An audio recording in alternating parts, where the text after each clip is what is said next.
Okay, hey everybody, it's Darren back, and the VBAdrenaline podcast is back. A late night episode as we record right now, and back as the recruiting season is in full steam, and we're over halfway done with the club season on the downward stretch, and 2028s are busy setting camp plans, select camp plans, making they're narrowing down their list and so forth. And so we thought we would start doing some of our recruiting tips. And also, I wanted to just start breaking down position battles, predictions, and more. And I've been talking for over 2 years about the class of 2028's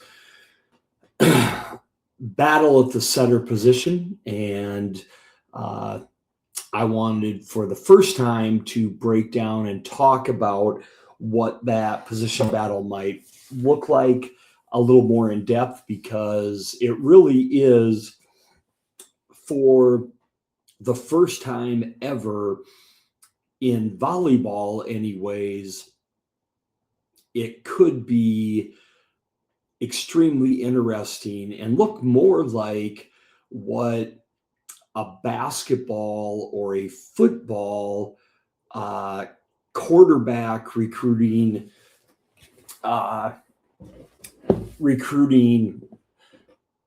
battle looks like. And so for me, just the recruiting junkie, if you will, I'm excited, and it really could change a little bit how we look at recruiting for the center position, because it really should be a lot different for setters this year because of the parity at the high end, and also because of how many of the high end elite programs are in need of a setter this year. Things should look a lot different if you follow recruiting closely and know what really goes on behind the scenes. So I wanted to talk about that and just dive into a little bit the VBAdrenaline podcast like we've done before, and kind of get back into things. We've really taken a break, and there's been some reasons for that. And so we thought, after some emails or some messages, from sorry about that, after some messages from some athletes, they kind of persuaded me to jump back into things, and it was time to help some kids again, and get back to talking about what we originally talked about. So from the war room, we thought we would bring back some of the goodies, but the oldies, the old faithfuls, if you will. The topics don't change. It's just the parents and the athletes change every year, and they're going through this for the first time. But the topics don't change because, unfortunately, the education with recruiting and volleyball just isn't getting much better. And so with that, we got to go through the same topics every single year, because our education and volleyball recruiting isn't improving. And I'm not so sure whose job that is, but the same questions come up every single year. It's just a new group of parents and a new group of athletes have the exact same questions every year. And I'm not the one getting paid for that, but some people are. And those questions come up every single year that I hear when I'm out on the road, or I'm just getting messages from 28s this year, 27s last year, and next year it'll be 2029s. And so we thought we'd dive back in, and the number one thing at this time of year is camps. And so from the war room, our first topic this week is we're trying to figure out these camp things. And it's a tricky topic for sure. And what I'm going to tell you is don't let the camp stress you out. But that's really difficult to do. Easy for me to say because I can see it on the hind end, what really happens. But you um,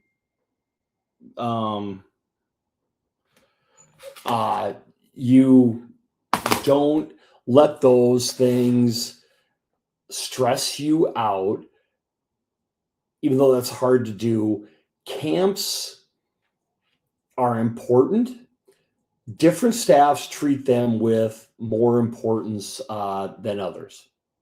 Okay. And so here's what I'm going to tell you about camps. All right. And coaches may disagree, club coaches may disagree. But what you have to understand is that the camps are more for the school than they are for the athletes. All right. And what you have to, another thing you have to understand, and this is no shame on the colleges, but they are a huge money maker for the colleges. That's how they pay. Usually, that's how they pay a huge part of the coach's salary. That's how they pay a lot of assistant coaches. Sometimes that's how they pay their quote unquote volunteer coaches. So they're a big part of the unspoken budget of the volleyball programs. So they bring in a lot of money. You have to remember that part of it. So you really need to remember how many athletes colleges are signing in their recruiting class every year. 2, 3. Wisconsin, up until December, had one, and she wasn't even from America. She didn't even attend a camp. So, and then Hoppy attended camp a couple of years ago. And so that tells you how much they're taking from their select camp. They didn't even have a select camp last summer. I don't believe. So they're not running the select camps for that effect, for recruiting. They're running the select camps to make money for their program. Okay. They're huge money makers, but what you got to understand at some point, when is enough enough? When does it cost your family enough? You can't be driving and flying around the country to 7, 8, 9 camps. And God bless you, some of you can. But the sad thing is, a lot of you can't. And so you need to pick and choose and really do your research and this is where your recruiting coordinators come in. Some of you can't, and you're not number 1 and number 2 on a lot of these schools' lists. And this is where your recruiting coordinator can really do their job. And they might have to ask some tough questions for you. And no, you don't have to be the first team All-American. You don't need to be the 5-star recruit for that recruiting coordinator to do their job. Any kid is just as important in that club as any other kid. Okay? Whoever your daughter is just as important as the quote unquote, our diamond level prospect. Your daughter is just as important as anybody else. Okay. So they can go and they can ask those tough questions of those coaches for your daughter and find out where they're at. Now, you may just want to go for the experience. You may just want to go to Nashville for the vacation. Fine. But a lot of families can't afford that. And if that's the case, you need to find out where they truly are on that school's list. And you need to grill them on where they are. And that's not going to come with a really timid question, right? And again, this comes to my center question here. All about recruiting. And so much of what can be answered or what you can find out is, are you okay hearing the word no? Right. And I talk to parents all the time, and they're like, well, we're wondering if you answer, she's hearing from these schools and wondering if they're serious or not. And I'm like, well, I'll sit down and tell me the schools. I probably know right now if they're serious or not, because I have an idea who they're truly looking at. But I have to warn you, I'm going to be honest with you. And I might crush a couple dreams here because I'm going to tell you if you're on their short list or not. And are you willing to hear the word no right now? Because I'm going to warn you. If you say Nebraska, I'm probably telling you no. And are you willing, is your daughter willing to hear right now that she's not Nebraska's #1 libero target? And hearing that no, and having to cross them off the list and know that dream is not a reality is tough.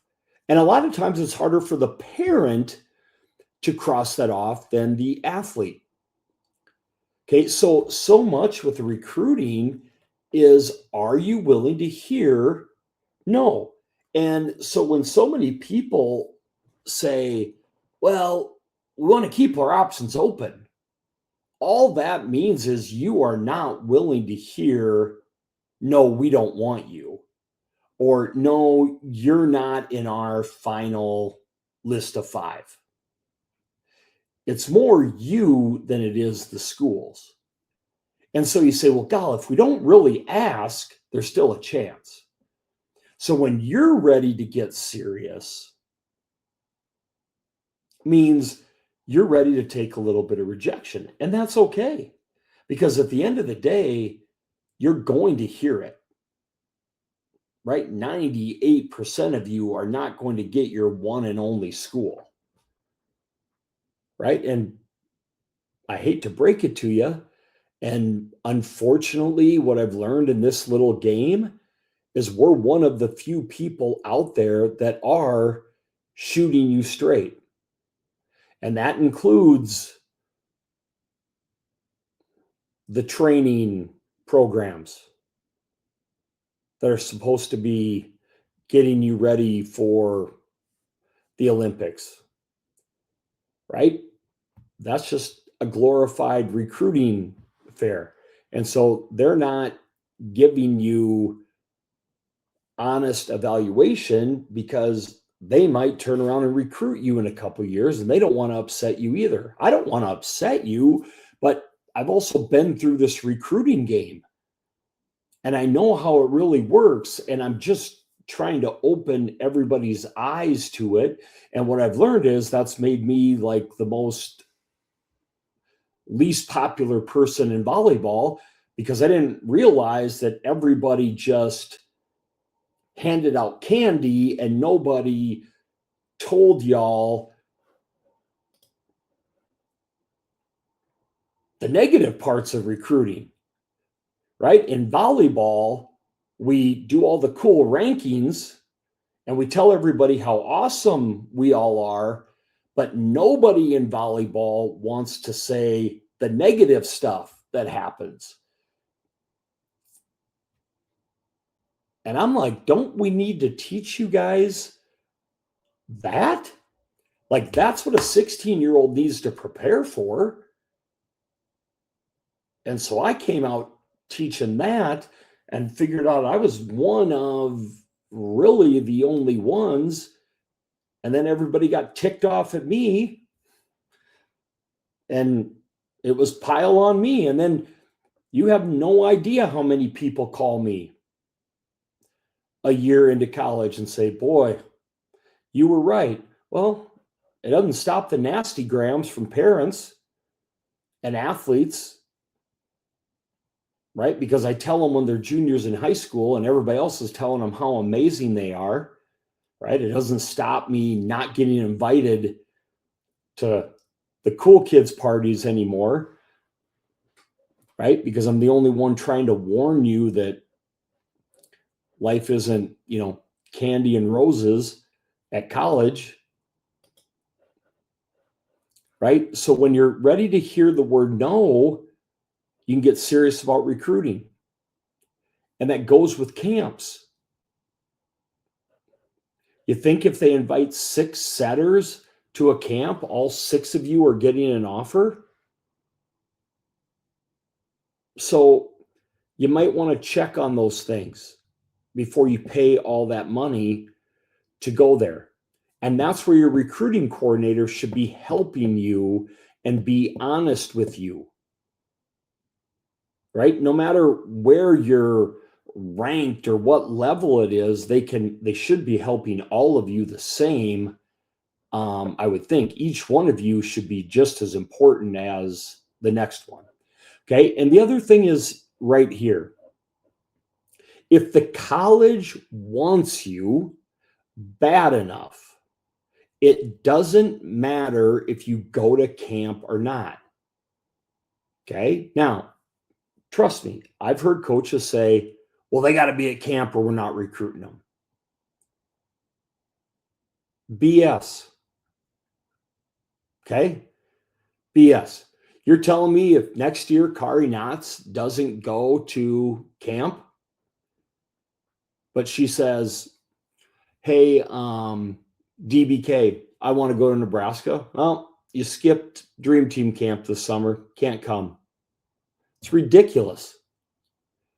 Or she calls up Coach Skinner. All of a sudden, Kentucky wins the national title this year. And she loves whatever offense or whatever they run.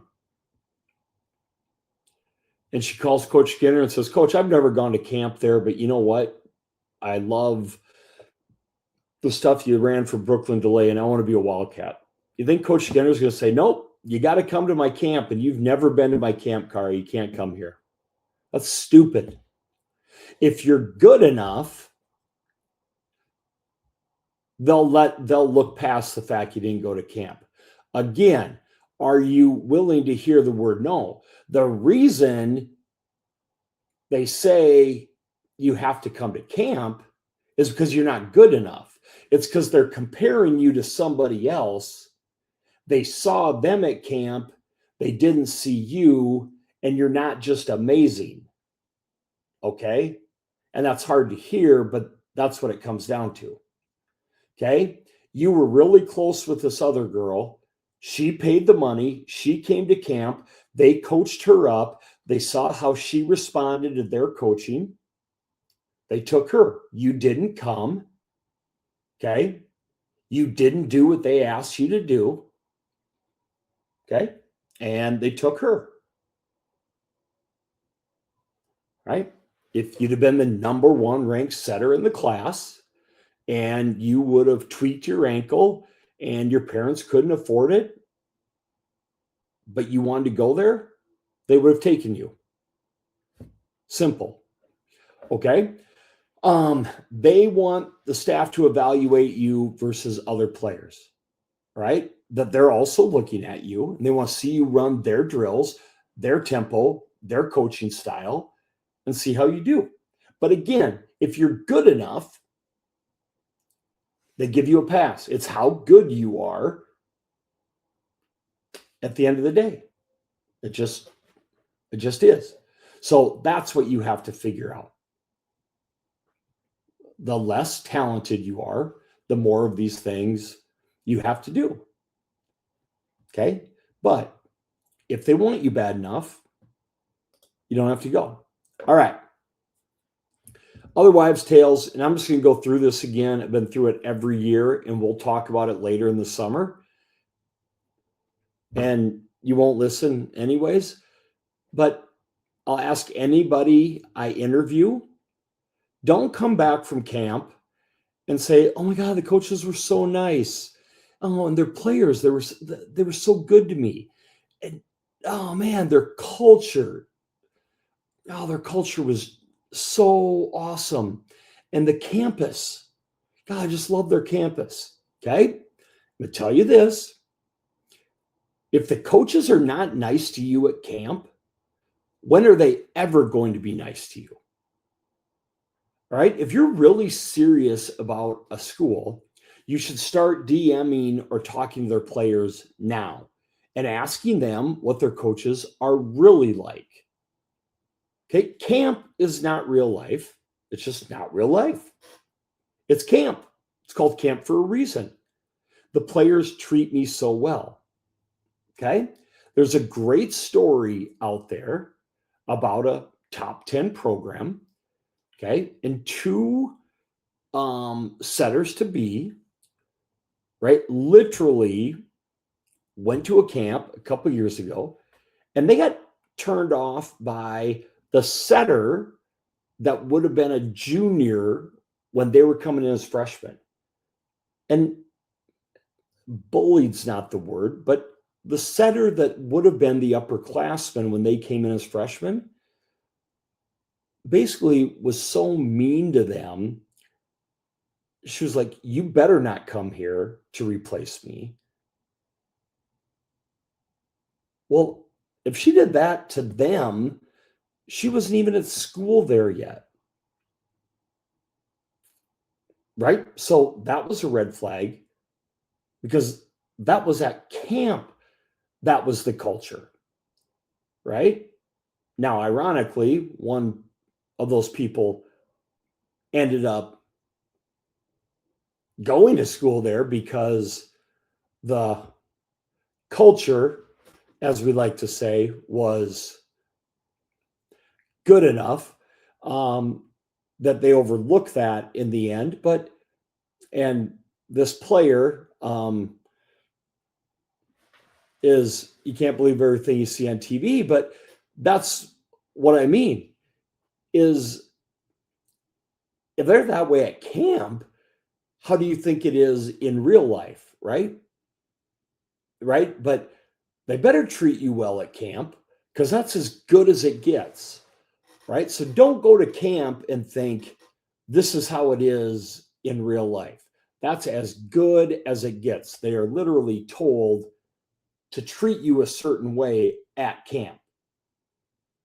Okay. And if they don't treat you well there, yeah, you better not go there because it will not get better unless they give you a stack of green culture things that we don't give volleyball players yet, I guess. But anyways, so how, a big question we get, how do we plan to narrow the list? Okay. It's a great question, but it's not an easy answer. Again, I keep coming back to this. How willing are you to hear no? Okay. How honest are you about where you want to go? Where do you want to attend and why? You got to think about that. If you're not doing that yet, you're not serious at all about your college process. You got to sit down and you got to seriously think about that because it's time and you need to be an adult now. And if you're not thinking about those things, a good chance you're going to be in the portal in a year after you get to school. And that's why we do the prestige level in your PPV, and I'm going to talk about it with the setters in a little bit, is to try and match up those schools and give you an idea of where you should be looking and what programs might be a possible match. And we had an athlete reach out, and I really, really like them. But, first 3 programs they gave me were all like top 7 programs from last year. And they're a good player, but top 7 programs, you have to be elite. You have to be extremely elite to get into those. And it's not a slap in the face to not get recruited by those, and I don't know when we came to the point where if we don't get recruited by Louisville, we're a failure. Louisville has been to 3 Final Fours, 2 national championships. They're in the Elite 8 every year. Kentucky now, 2 national championship matches, national runner-up, a national championship, Elite 8, Sweet 16 every year.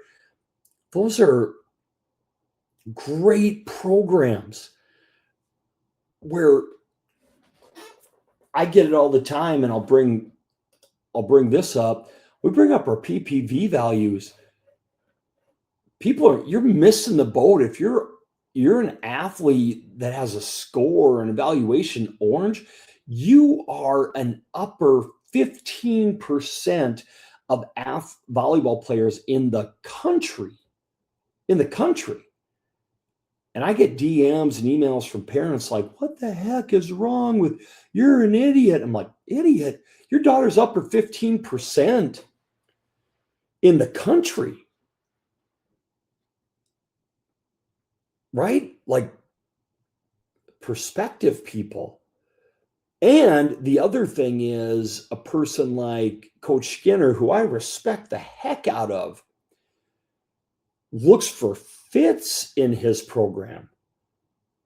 He tells me I'm nuts all the time. He's one of those old school guys who could give a rip about my little list, and he makes fun of me all the time for that. He's looking for a fit, and you got to have a passion and a love for volleyball, and he could care less about this, about this list. Right? So when you're here, we're forgetting that this is you are a great, talented volleyball player. We get too overwhelmed with the NTDP stuff, and it's just because my staff is not big enough, meaning it's me and maybe one like part-time writer, and I'm lucky if I get another one for 4 years. I would love to cover another 1,000 kids and D2 and top NAIA kids, where we're talking about a lot more blue level athletes that are still touching 10 feet. Okay. Division II is amazing volleyball. And that's what the 100 down to 25 are Division II. This is just made for a primarily Division I volleyball athletes. So don't get it wrong where you're an orange level prospect that you're horrible. That you're an upper 15% of athletes in the nation. Back to this, you got to have your your recruiting coordinator ask some serious questions to the college coaches. Like, where are you at with them? Where are you thinking? Where are you at? Are you serious? Who's ahead of them? What are you thinking? And I don't know, be a pain in their butt. You get to do this one time. I understand they're busy. And they might roll their eyes at you. But last time I checked, you're all paying a lot of money. And this might not make me popular with them. I'm not popular with a lot of people in this sport. I don't care. You pay them a lot of money. They can do exactly for you what they do for the kid going to Nebraska. They can ask the same questions. Where are they at with you? Are they year one? Are they year two? And then they got to check them on it because college coaches are playing the game too. And they should. That's their job. That's their job. Right? But you got to be like, were they serious? What did they say? What did they ask you? Well, we're going to keep recruiting them. What does that mean? Right? I did that stuff years ago. I played the games. How did they word it? Exactly what did they say? Because those words are golden. They tell you a lot. And until June, because of how messed up the calendar still is, you have no idea. And if we're going to keep committing in 12 hours, a lot of us, you get one or two phone calls. And so the way these things are worded, you have to rely on your recruiting coordinator. Okay. Another thing, ask what their refund policy is. And I know this is hard. But coaches will call and tell you not to come a lot of times. It happens a lot. So why can't you do that?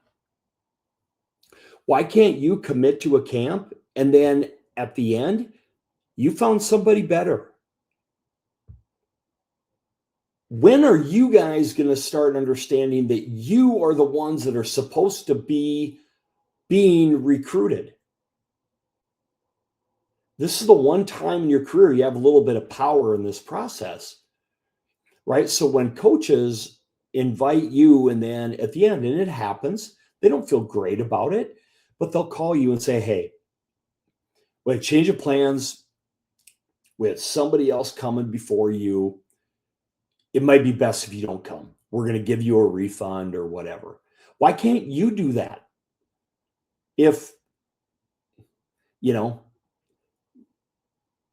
Mount Everest State is your number 2, and then you get a call from somebody that's ahead of them, why can't you call them and say, hey, thank you very much, be professional, but a school ahead of you gave me an invite, I'm going to cancel my camp.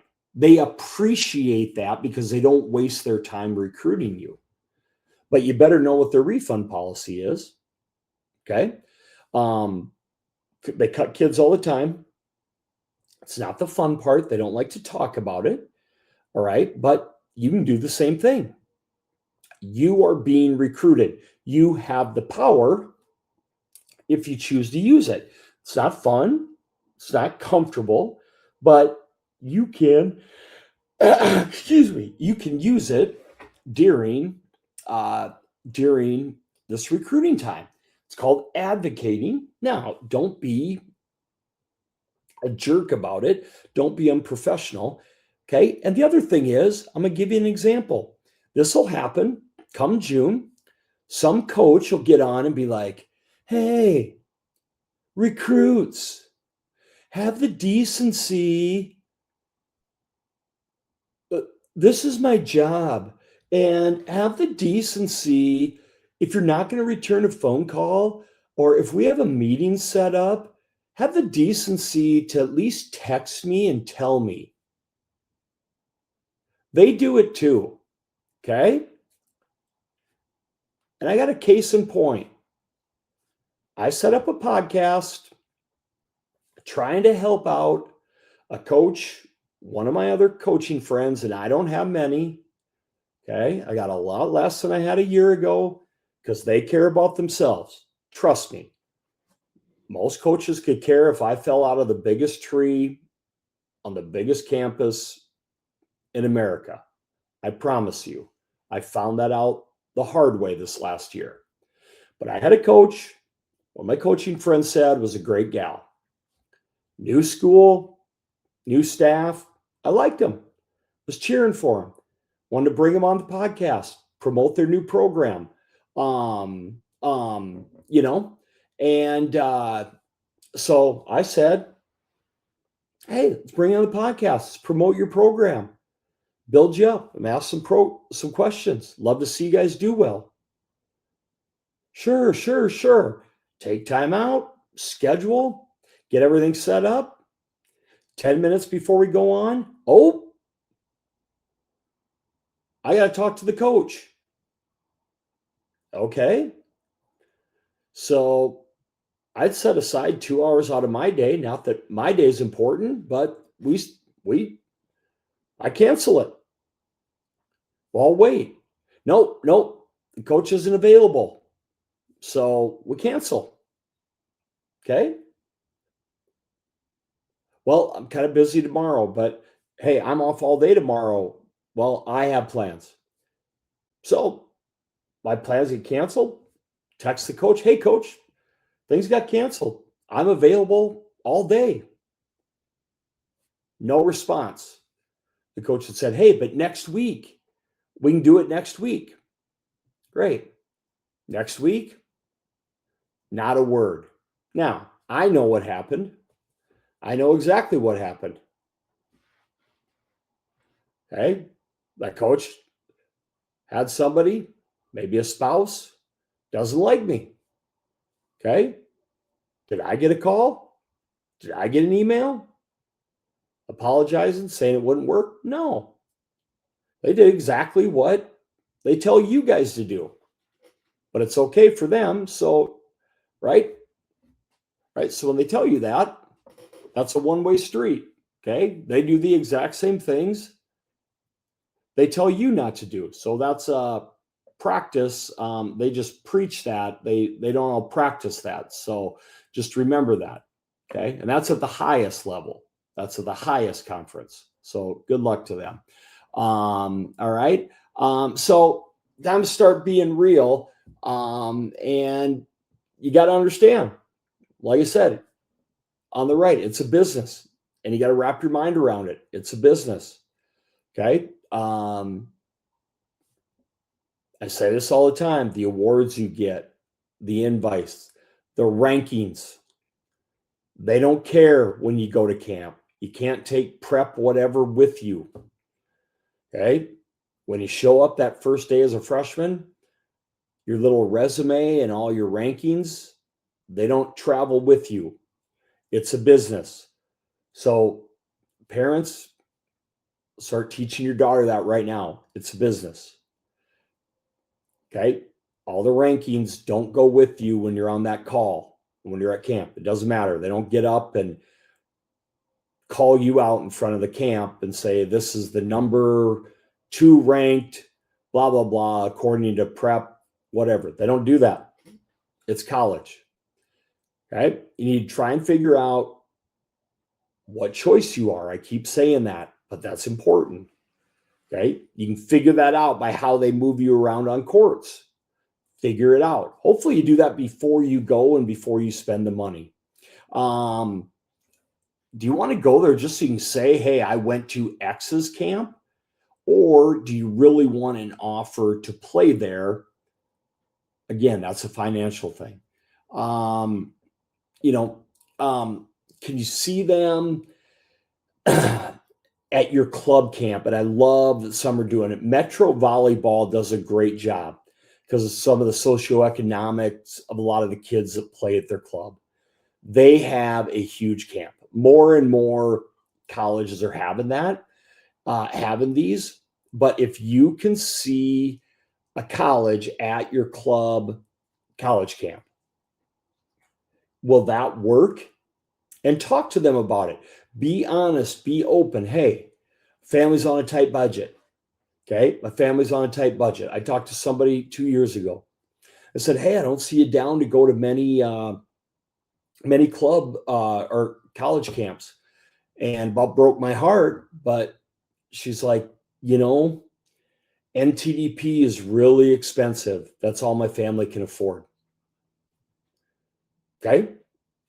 And that's what it was. But she reached out, she talked to some coaches, she explained that to them. Again, very high talent. So it worked out for her. If you're good enough, it won't matter. But you also have to advocate for yourself, right? You got to talk to them and explain. And it's okay. It's okay. But you got to be an adult. You got to talk to them. All right. This is for the 29s and the 30s because I talk to those people a lot. And actually, the 29s and 30s that have player profiles with us, we're going to be getting something out to you, kind of a plan of attack for you, because there's a big misnomer on this. And I've researched this now for the 4 years that we've done this. Okay? You do not have to go to a ton of camps that year before or 2 years before your recruiting year. You don't. They're going to find you. All right? What I would suggest is go to a couple to get a taste of what those camps are like. But you don't have to go for them to see you. They will see you if you're good enough. Okay? Going to Florida's camp as a 2030 does not help you get recruited by Florida. Think how many opportunities they are going to have to see you in the next 2 years. Okay? You going, they probably put you down on court 76. Their select camp is so dang big.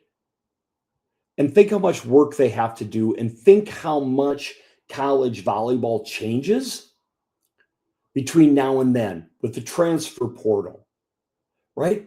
Their roster, who knows what it's going to look like in 2 years? They don't have a clue what they're going to need. I don't mean Florida, anybody, right? It almost doesn't do any good to go that far out. And if you're that good, they're going to see you anyways, right? Colleges don't like this. Save the money, right? Just save the money and go practice in the gyms. I mean, if you want to go to one or two in your region, see the hometown schools, somewhere close, so you don't have to fly, save your folks the travel time. And then if you want to see what it's like to be away from home, go to one that's out of the region so you can see if you get homesick or not, right? You fly one time with one parent just to get away and see how that goes. Now, if you're high academic, go to one high academic and then go to one that's a normal college or more high athletic, but experience that. But you do not have to go to 8 to 10. Your 20, your recruiting year will be crazy enough. Just get the experience of a college camp or two and save the money. All right. Now, go to a college select camp at a club, whether it's your club, or go to, God forbid, go to a competitor's college camp. You'll be okay, right? And it won't be World War III. You can go to a competitor's club for a day and go to their select camp if it's better. Go to the one where you get seen by the most colleges and clubs. Let your athletes. My God. All right. And then the best thing you can do is get in the gym and train your butt off. And then it'd be neat. A lot of sports like football and basketball, there's high school coaches that train kids for free in the summer.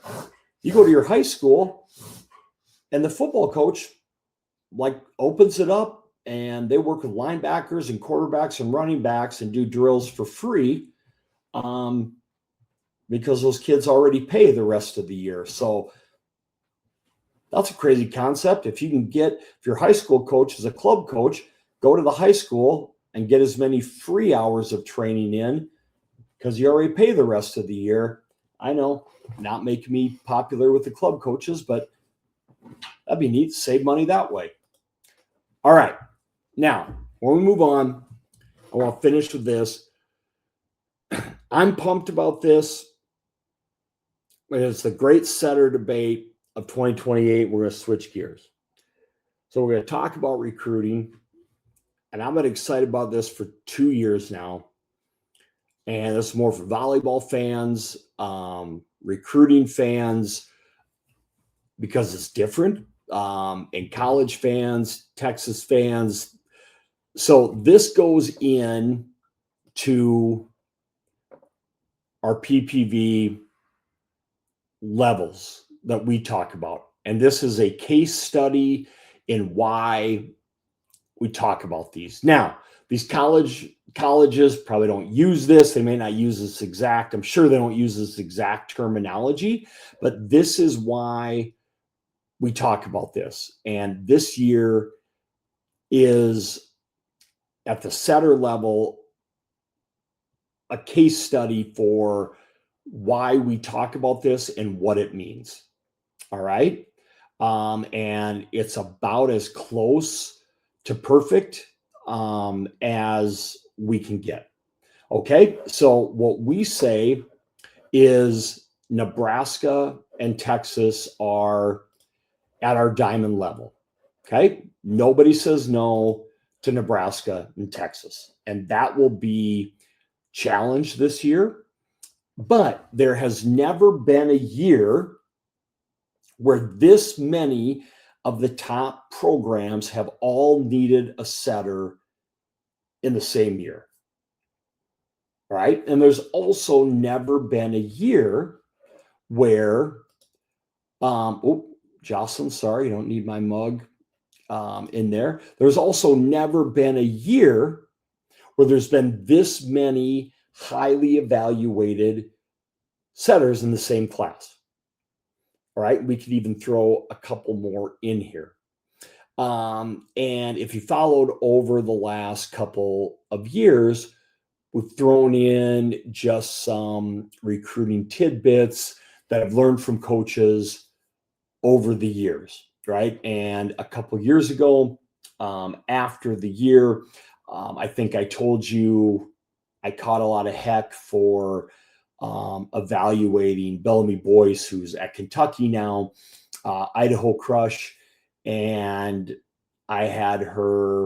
we had her evaluated much higher, I think, than anybody else. And just because you play at a smaller club and don't get the national attention in the rankings doesn't mean you can't be a highly evaluated college prospect. Okay. Being from a small community does not exclude you from being a highly ranked prospect. It just means you don't get the national press that playing at a TAV or a Wave, etc., gets you. That has nothing to do with how good of a volleyball player you are. It just means you don't play on one of the largest clubs in America, and they get written about a lot more. Okay. And so we caught a lot of heck with how high we evaluated a Bellamy Boyce. And so after signing day, and actually we're talking with somebody in the Kentucky program, and I said, why did you like Bellamy? Because that actually is what I call like a perfect Kentucky kid, under the radar. They slip through the cracks, but they have a huge upside, and they also have that kind of edge about them. They're overlooked, but they're athletic, 6 rotation, huge competitor, blah, blah, blah, blah. But what they said was, we thought there were 5 outside hitters in that class that helped us narrow the gap on Texas. And we needed to get one of the 5 or it didn't do us any good. Okay. Let's go back to this. Right? There were 5 outside hitters in the class that helped us narrow the gap on Texas. We needed one of the 5 or it didn't do us any good. So in essence, what they were saying, there were 5 evaluated outside hitters that were high silver level or higher. Anybody lower, it didn't do them any good talent-wise because they didn't have the talent to close the gap on Texas, meaning they weren't good enough to play against Texas, which is who they were chasing down.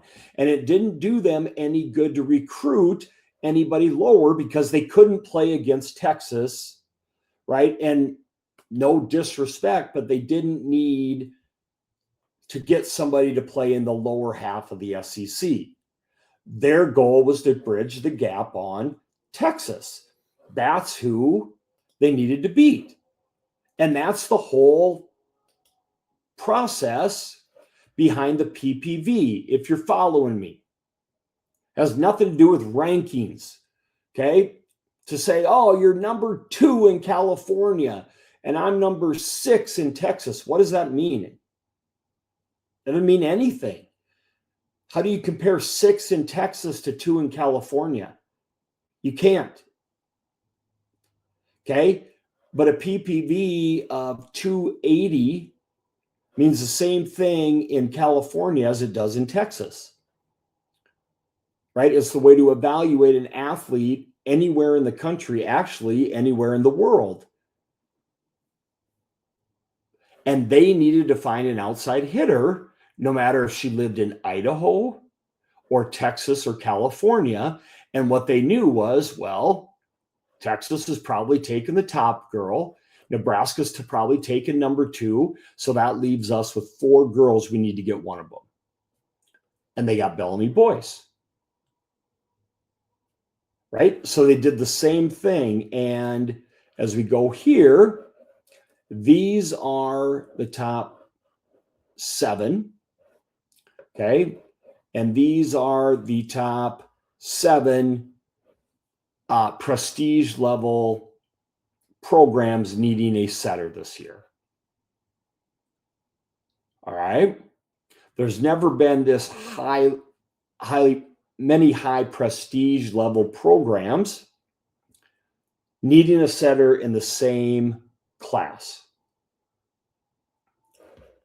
All right. So I call it the perfect storm. Volleyball's perfect storm of recruiting. Kids, don't worry about it. I'm too dang old, but this is a great movie. George Clooney. All right, Mark Wahlberg. So this is me. I see the storm coming. We're not turning away from it, right? The waters are coming. They're building up, right? I see this collision of all these great programs, all these great setters, and what has happened before. Big Dog A doesn't just have their pick of the litter, if you will, because there's more than one big dog. And what I've been told before is maybe you have 1 and prestige level 4. Well, 1 just goes in and says, we're taking her. Team number 4 eventually backs off, and then team number 1 just takes who they want. And then everybody else just kind of falls in line. I call it the domino theory. Well, it's not going to happen this year. So the waters are going to start swirling. All right. They already have been swirling for a while. We can't even really tell exactly who number 1 is. So the waters are going to build up. Okay.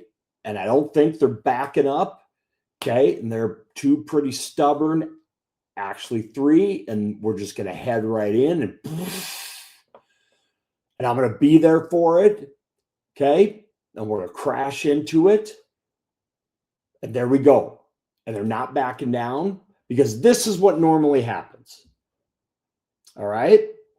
Okay. Either Nebraska or Texas. That is dum-de-dum-de-dum. We're Nebraska, we're Texas. And oh, okay, well, Campbell Flynn, I guess allegedly she's number one in the country. So, all right, we'll act like it's a big secret. It's a big secret. Oh, we don't know who we're taking. June 15th. 15 minutes in. Oh, Campbell Flynn just signed with us. Shocker. And then it filters down. Everybody allegedly says Cassie O'Brien allegedly is the number 4, number 5. And, oh, Kentucky is the prestige level number 4. So they take her allegedly. But that worked out. That tells you what rankings mean. But that's how it normally happens. Nebraska just takes number 1. And they've been on alternating years. They haven't been on the same recruiting cycle, if you will. Okay, so they never had to battle each other. Well, this is different this year. Okay, so one, we have the deepest class. All right, so we have the deepest class. We have, Taimane, and then we have Jocelyn Samuels. And as of ours, with Jocelyn Samuels forever, was considered number 1. And then Taimane last summer just kind of comes out of nowhere and takes the U19 setter position and then really was thought of as number 1. But Jocelyn Samuels has had an amazing year, and she turns in her updates her player profile. She's touching 10-4. Her block touch is 9-11. That's athletic as heck. And she's 6'2". Now you have an extremely athletic Taimane. So you have 2 elite diamond level setters. All right. And according to us, a diamond level, well, who gets that pick? Texas and Nebraska. Right? So they should fight over those 2. But who's really truly number 1? And they're not letting on who their favorite is. Right? And they're very, very close. So there was word there was Taimane, and then now there's a little rumbling that maybe it's Samuels. But it's close enough where you don't know, which is exactly what we want. We want there to be that discussion where they're keeping their cards close to their vest because you want that. Now, we also have Alex Knox, who I love. So physical, extremely quiet, but where she lived, Pittsburgh. She's tough as nails. She's quiet. She's a leader. But I love watching her in a big gym. I've talked about that over and over. Okay. My take is she loves Pitt. She's a hometown kid. She has that mentality and that toughness would fit in perfectly there. All right. They love that mentality in all their players, but a setter specifically, can she take that coaching? Yeah, and she loves Pitt. Makes sense. Okay, but there's also been rumors that they love Samuels. Why wouldn't you? Okay. Now, could somebody else love? Knox went to Nebraska's camp, right? Did very well there. So you have that connection. All right. Also, just found out Stanford, their turn to take a setter. Well, very hard to say no to Stanford. I haven't been checking SAT scores. But I know anytime they get in the mix, athletes don't say no, right? Now I got to go back and find out who they might be looking at. All right. Chloe Burbage, stinking love this kid. She is the Cassie O'Brien to me of this group. She's a Spitfire. She kind of has the build that O'Brien had when she was that age, but she has grown since the summer. I love how far she's come, just mentality wise and coachability wise. Leadership is there. Love her. Now, then you got the Wisconsin kid, okay? And we got Tegan Locklear. Well, who told her she should play? Who told her that she should play setter from her early days of volleyball? Well, that was none other than Kelly Sheffield. Okay, his daughter's in that club. So you got that connection in Wisconsin. Does the hometown kid want to play? Stay there. She also enjoys playing little outside or opposite. But she's extremely talented and an elite setter. Okay. Then we have Kelly, First Alliance. Well, what club has an extremely tight connection to the Wisconsin program? First Alliance. Okay. They produce athlete after athlete after athlete to Wisconsin, right? Kelly has been to 1,000 select camps. It seems like she's been playing big time volleyball for a decade. Then you have the most under the radar athlete in the class, Molly Monday from Tribe in Florida, right? She's gone to, I believe, Wisconsin's camp. She's gone to, I think, Louisville's camp, who haven't even brought up yet. What other one? Penn State's camp, who's not even in the picture this year. And so Molly is extremely talented. I think she, like I said, is the most under the radar. But what this means this year is the athletes have options. Okay. So it's not like in the past where Nebraska just goes out and says, oh, we're just going to pick whoever we want. Now, they can still do that, but Texas can do that as well. Oh, Texas? Stanford can do that as well. Oh, Stanford? Well, Pitt's been to 5 Final Fours. Oh, you like Pitt? What about Louisville? Well, they're a pretty dang good program. There are, as I look up at the big board, there are 5th highest prestige program.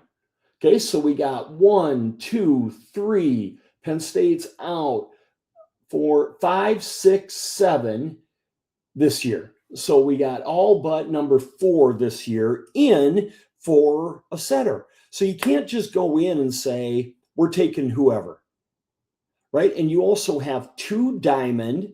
Let's go back a slide, right? Let's go back 2 slides.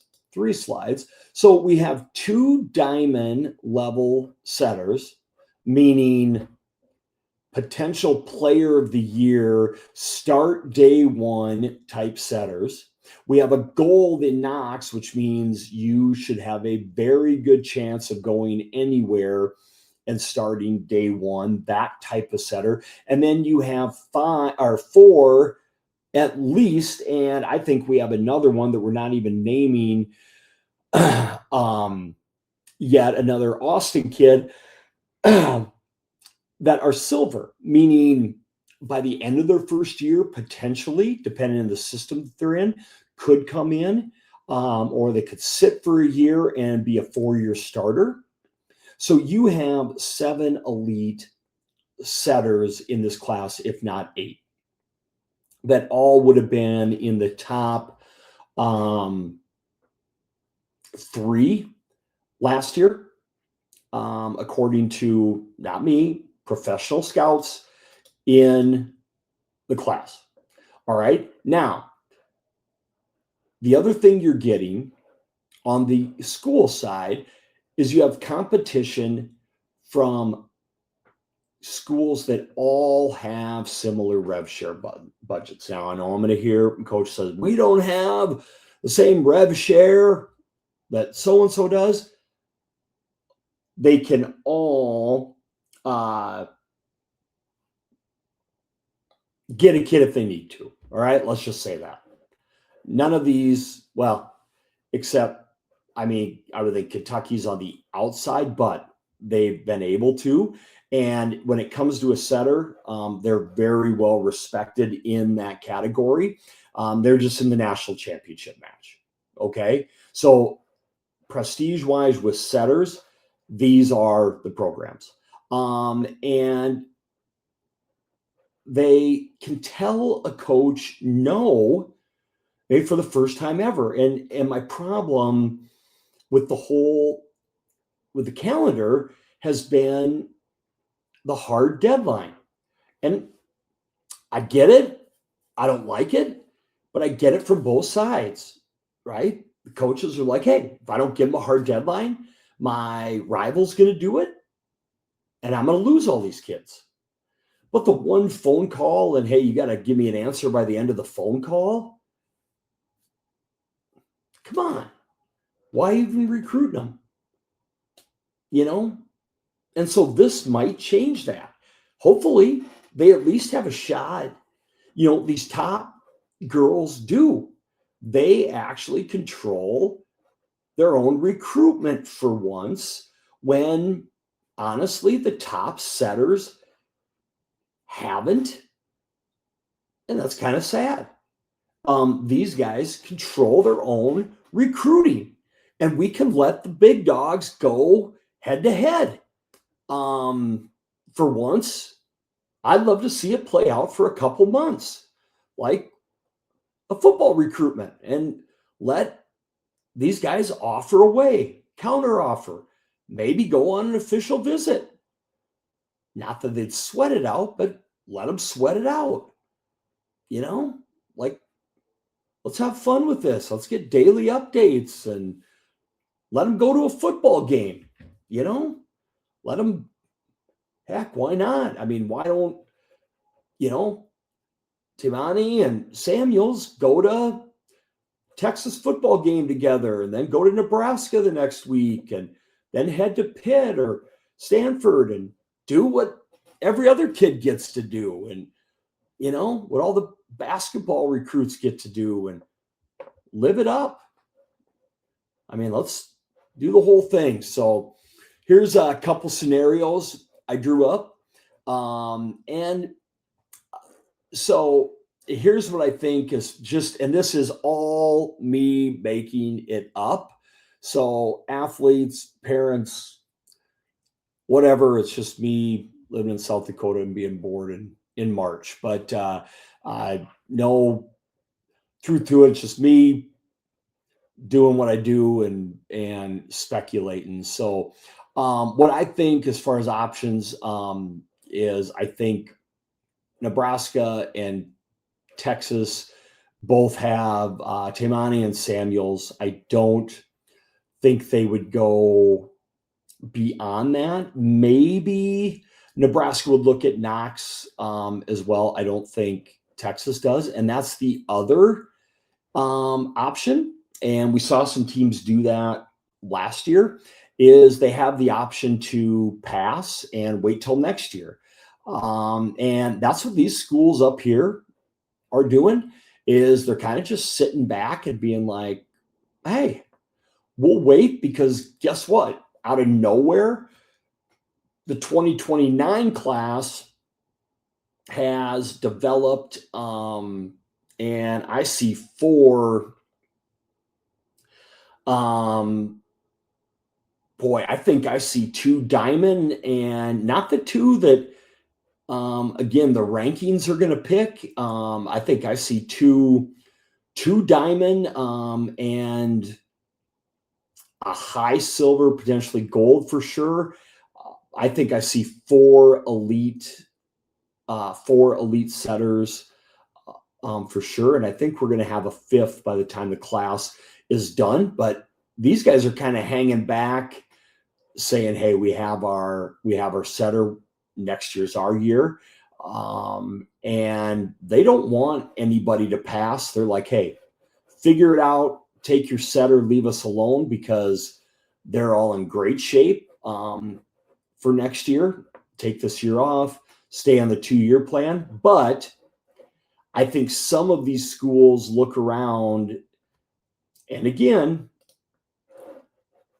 they might not call it this.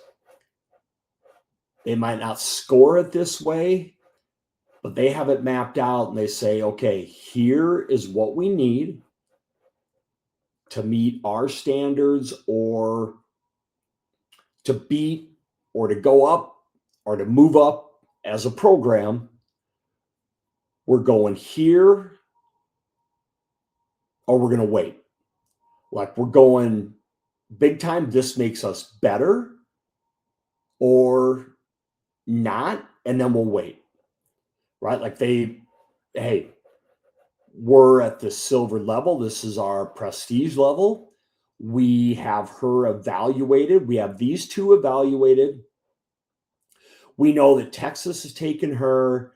We know that Nebraska will probably take her, so we're not going to get them. We have a shot at her, and then just below her, we'll take either of those two. If we don't get them, we'll wait till next year. That's how I play out the levels. And so these are the teams I think could potentially pass and wait if they don't get one of their chosen ones. I think Kentucky is in for sure. I just don't understand Stanford and who they're truly looking at. I don't know everybody's SATs. So we'll have to follow them around the next qualifier, I guess. Pitt, I just think that's such a great fit, and a hometown girl who's tough. I love Alex Knox. Her hitters and big gyms connect with her so well. She's so mentally tough, at least from what I've seen. I like so many of these setters, but when I've watched her, I've just been always so impressed. So it seems natural, but Dan Fisher's like, yeah, like I care what you think. But for me, that's a sentimental hometown kid. Here, these two, I don't know. Again, picking a setter is so much about your fit as a program, and that'd be, I don't know. They've both done amazing things. So we'll see. One thing I did think was, I know academically what Samuels has done, could that be a fit for Stanford? What did change this all for me and made it interesting was Wisconsin. Hometown, I know she's camped there. If they could get in the mix with Samuels, and I know I've seen them watching her a couple times, that surprised me. It shouldn't have, but knowing that Wisconsin would be in the mix. So here's a couple of scenarios. Molly Monday is the one for me, where would Louisville look at her? And I know Kentucky would look at her and would be a great fit. Burbage is the one that makes so much sense for me at Kentucky, because I see a little Cassie O'Brien, but I see a little Nene as well. I see that Spitfire in her. I like her at either of those spots as she continues to grow. I just love the leadership there as she gets stronger. But I think Monday would be a steal. I could see Monday, and I think Monday would be a great fit in Louisville, as well. I wonder academically if that might not be a fit at Stanford as well. I just know she's really flown under the radar this year, and she's going to be on the show this week. So, I mean, maybe she'll give us some inside info to do it. And then, with Tatum Kelly, I know she is camped there. I think she's camped at Louisville.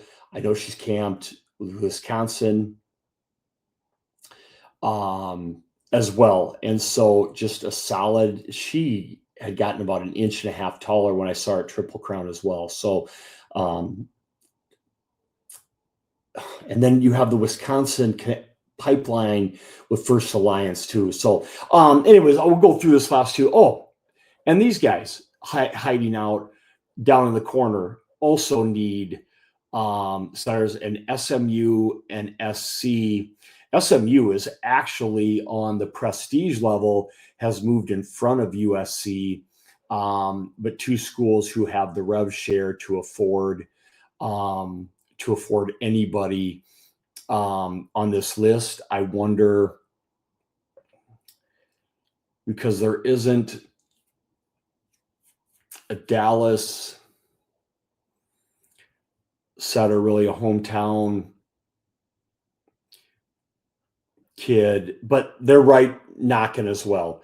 I have one I really, really like for SMU. We just didn't list her. Charlie, I really like the potential of Charlie for SMU as well. But okay, so the ideal and the easiest scenario.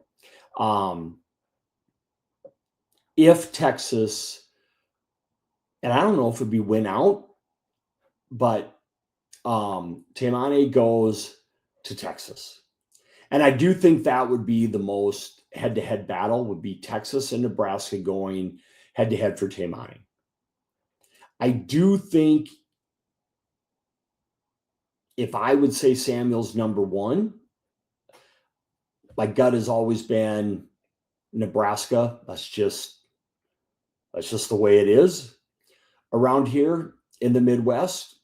And you're a Kairos kid, you're a South Dakota kid.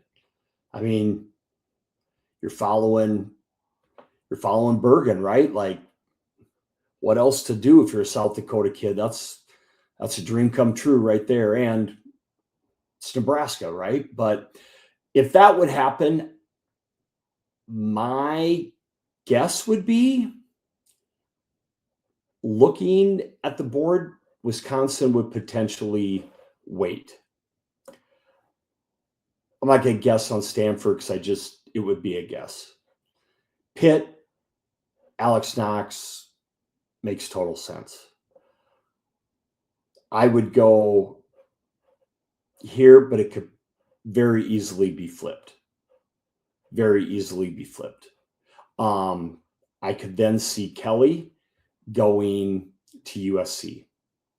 That would be my prediction for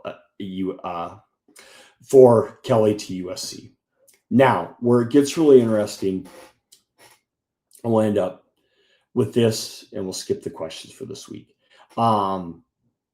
If Nebraska would get Taimane, now things get really crazy, because now my guess would be Texas goes hard after Samuels, but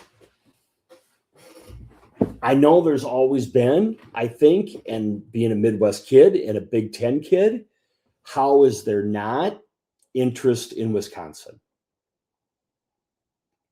Right? There would have to be some interest in Wisconsin. I'm not so sure there is an interest in Pitt. And I think Pitt could make a very hard push for her. Also, I talked about, I could see potential interest from Stanford. So now you could have Texas, Wisconsin, Pitt, and Stanford all going hard after Samuels. Now, if that happens and Pitt's showing interest in Samuels, does Wisconsin have any interest in Knox? Well, if Pitt isn't all in on Knox, what about Louisville? Is that their number one choice? Do they like her more than Monday? Or would Texas think about Knox? So do we have 4 teams going after both of those two? And that's where it's really insane. And then if they're fighting there, does somebody else come in and take Monday before either of these two commit and get one of the others to commit early? Right? So does somebody move up and get Monday or Teagan or Burbage to commit early while they're slow playing and maybe Knox and Samuels are waiting? And that's where it could get really interesting, where somebody else could move up and just say, hey, commit to us while they're waiting on the other two. So I think it really probably depends on if Taimani would go to Nebraska. I think if she goes to Texas, everything kind of falls into place, because my guess would be Johnson would then go to Nebraska, totally just guessing. And then I would think Wisconsin may wait. Again, all of it just a guess, and all of it just giving me something to do on a Monday night, waiting for March Madness to start again on Thursday. But hey, everybody, thank you for listening. Thank you for tuning in. Next week on the podcast, we'll dive into clubs that kind of shut down their athletes and tell them to keep things quiet during the recruiting period. And if that's good, if that hurts them, if that helps them, and what the different schools of thought are. So thanks, everybody. Take care, athletes. Stay positive. Don't compare. Do your thing. And we appreciate y'all.